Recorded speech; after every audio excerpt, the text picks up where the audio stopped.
اتنے حسین اور خوبصورت ہو جاؤ گے کہ کچھ حد نہیں۔ یہ تمہاری چند اندرونی کیفیت کا بیان ہے، خارج کی نعمتیں اور درجات تو ابھی سامنے آنے ہیں۔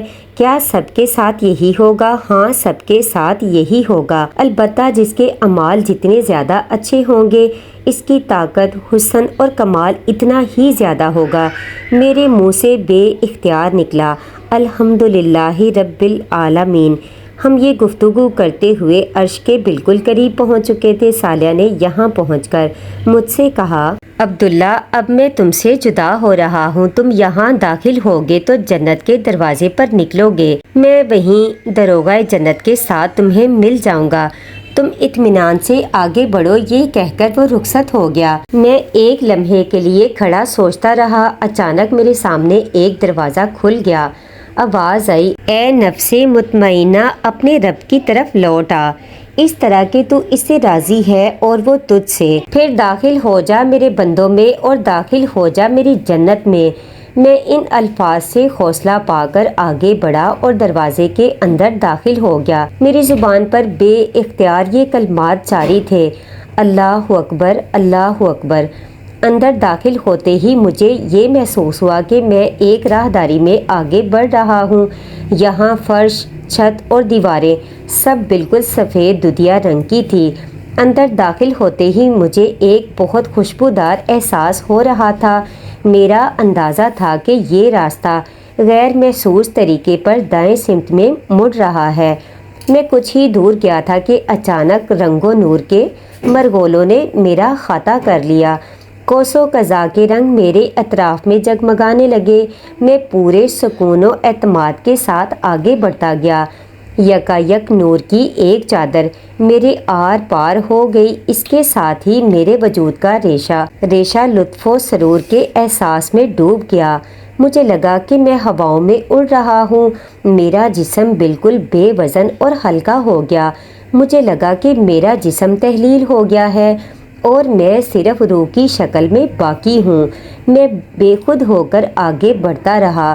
کچھ ہی دیر بعد پھر وہی دودیا راہداری میرے سامنے تھی اور میں اس میں چلا جا رہا تھا، مگر اب میرے احساسات میں زمین آسمان کا فرق آ چکا تھا۔ مجھے لگ رہا تھا کہ میں بدل کر کچھ سے کچھ ہو چکا ہوں۔ قوت، طاقت، سکون و اطمینان اور اعتماد کی ایک ناقابل بیان کیفیت تھی جس میں چلا جا رہا تھا۔ اچانک مجھے ٹھہرنا پڑا۔ میرے سامنے ایک ایسا مقام تھا جہاں سے 8 راستے نکل رہے تھے۔ ہر راستے پر یہ درج تھا کہ یہ راستہ جنت کے کس دروازے پر نکلے گا۔ میں یہ پڑھنے کی کوشش کر رہا تھا کہ کیا لکھا ہے کہ ایک آواز آئی، شہداء کے دروازے سے اندر چلے جاؤ۔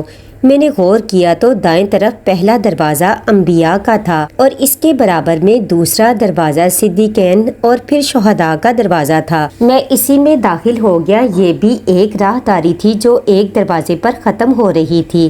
میں اس دروازے سے باہر آ گیا۔ اس سے پہلے کہ میں باہر نکل کر کسی چیز کا جائزہ لیتا، میں نے اپنے سامنے صالحہ کو موجود پایا۔ اس کے ساتھ ایک فرشتہ کھڑا ہوا تھا۔ صالحہ کی بجائے اس نے آگے بڑھ کر میرا استقبال کیا اور کہا، السلام علیکم، ہمیشہ باقی رہنے والی جنت کی اس بستی میں آپ کو خوش آمدید۔ صالحہ نے مجھے آپ کا نامہ اعمال دیا جس میں آپ کا نام عبداللہ بیان ہوا ہے، مگر اس کے ساتھ اعزازات اتنے لکھے ہوئے تھے کہ سمجھ میں نہیں آتا آپ کو کیا کہہ کر مخاطب کروں۔ صالحہ نے مداخلت کرتے ہوئے کہا، سردار عبداللہ سے کام چلائیے، کیونکہ مجھے اللہ پاک نے ان کی موت کے بعد یہ کہہ کر ان کے استقبال کے لیے بھیجا تھا کہ میرا بندہ عبداللہ سردار ہے، اسے لے کر میرے پاس آؤ۔ ٹھیک ہے سردار عبداللہ، ختم نہ ہونے والی بادشاہی میں آنا مبارک ہو۔ یہ کہتے ہوئے اس نے مجھ سے معانقہ کیا۔ ہمارے میزبان کا نام کیا ہے؟ معانقہ کرتے ہوئے میں نے صالحہ سے پوچھا۔ یہ میزبان نہیں، دربان ہے اور ان کا نام رضوان ہے۔ رضوان ہنستے ہوئے بولے، یہاں میزبان آپ ہیں سردار عبداللہ، یہ آپ کی بادشاہی ہے، ذرا دیکھیے تو آپ کہاں ہیں؟ اس کے کہنے پر میں نے نظر دوڑائی تو دیکھا کہ میں ایک بالکل نئی دنیا میں داخل ہو چکا ہوں۔ یہاں آسمان و زمین بدل کر کچھ سے کچھ ہو چکے تھے۔ نئے آسمان اور نئی زمین پر مشتمل یہ ایک ایسی دنیا تھی جہاں یقیناً سب کچھ تھا، مگر اس کے حسن اور کاملیت کو بیان کرنے کے لیے میرے پاس الفاظ نہیں تھے۔ میں زندگی بھر ایک قادر الکلام شخص رہا۔ مجھے زبان و بیان پر غیر معمولی عبور حاصل تھا۔ الفاظ میری دہلیز پر سجدہ کرتے۔ خدا نے مجھ سے مشکل حقائق کے بیان کو ہمیشہ میرے لیے بے حد آسان کیے رکھا تھا، مگر اس لمحے مجھے اندازہ ہوا کہ دنیا کی ہر زبان ان حقیقتوں کو بیان کرنے سے عاجز ہے جو میرے سامنے موجود تھی۔ میں بالکل اسی کیفیت میں تھا جو پتھر کے زمانے کے کسی انسان پر صنعتی دور کے کسی جدید شہر میں اچانک آ کر طاری ہو سکتی تھی۔